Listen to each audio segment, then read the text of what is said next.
நிறைவாழ்வு AG சபை வழங்கும் morning மன்னாவிற்கு உங்களை அன்போடு வரவேற்கிறோம்.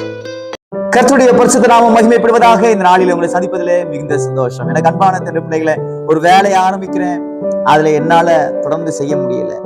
ஒரு ஒரு ஒரு கம்பெனில போய் ஜாயின் பண்றேன், அங்க அதிக நாளா என்னால வேலை செய்ய முடியல. என் குடும்ப வாழ்க்கைய ஒரு ஒரு அழகா கொண்டு போக என்னால முடியல. நான் ரொம்ப கஷ்டப்படுறேன். என்னோட படிப்பை நான் படிக்கணும்னு விரும்புறேன், என்னால படிக்க முடியல, தொடர்ந்து என்னால கான்சன்ட்ரேஷன் பண்ண முடியல அப்படின்னு சொல்லி ஒரு அலைப்பாயக்கூடிய ஒரு மிகவும் ஆடிக்கொண்டிருக்கிற ஒரு வாழ்க்கையை நீங்க வாழ்ந்து கொண்டிருக்கலாம். கர்த்தர் இன்னைக்கு உங்களோடு பேசுகிறார். என்ன வார்த்தை தெரியுமா?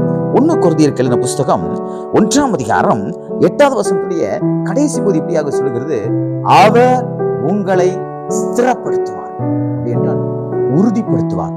இங்கே கொரிந்து பட்டணத்துக்கு பவுல் சொல்லும் பொழுது முதல் நிருபமாக அவர் சொல்றாரு, கிறிஸ்துடைய வருகை வரைக்கும் நீங்க அவருடைய பிள்ளையாய் வாழும்படியாக, நீங்கள் முடிவிலே ஜீவ கிரீடத்தை பெற்றுக்கொள்ளும்படியாக, தேவனோடு நீங்கள் வரும்படியாக நீங்க நினைக்கிறீங்க, என்னால அதை செய்ய முடியாது, நான் விழுந்து போயிருவேனோ, நான் தடம் புரண்டுருவேனோ, நீங்க ரொம்ப பயப்படுறீங்க. பயப்படாதீங்க. முடிவு வரையிலையும் கர்த்தர் உங்களை ஸ்திரப்படுத்துவார், கிறிஸ்துவுக்குள்ள உங்களை ஸ்திரப்படுத்துவார் என்று பவுல் கொரிந்து சபைக்கு எழுதுகிறார். எனக்கு அன்பான பிள்ளைகளே, கிறிஸ்தவ வாழ்க்கையிலே, பரிசுத்த வாழ்க்கையிலே நான் மிகவும் ஒரு தளர்ந்து கொண்டிருக்கக்கூடிய தண்ணீரை போல என் வாழ்க்கை அப்படி இப்படி அசைஞ்சு கொண்டிருக்கிறது. ஒரு நாணலை போல நான் வளைந்து கொண்டிருக்கிறேன்.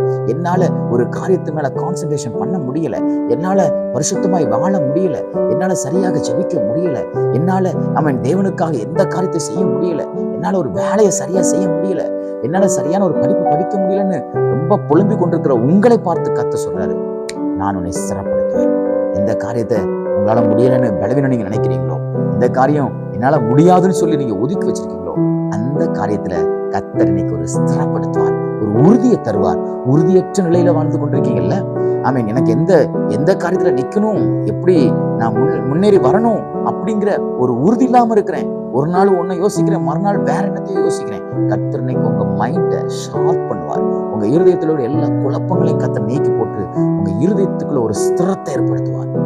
உங்க சிந்தையில ஒரு ஸ்திரத்தை ஏற்படுத்துவார். உங்க வேலையில ஒரு ஸ்திரத்தை, ஒரு உறுதியை ஏற்படுத்துவார். உங்க குடும்ப வாழ்க்கையில ஒரு உறுதியை ஏற்படுத்தி சந்தோஷத்தையும் சமாதானத்தை தர அவர் உண்மை உள்ளவராக. விசுவாசிக்கிறீங்களா?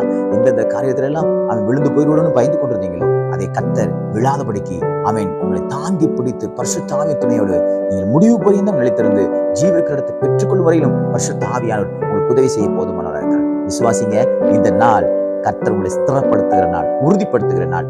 இனி அப்படிப்பட்ட குழப்பங்களோ அப்படிப்பட்ட சிந்தைகளோ வராதபடி தேவன் உங்களை பாதுகாத்து வழி நடத்துவாராக. இந்த நாள் உங்களுக்கு ஒரு ஆசீர்வாதமான நாளாய் தேவன் மாற்றி கொடுப்பாராக. God bless you.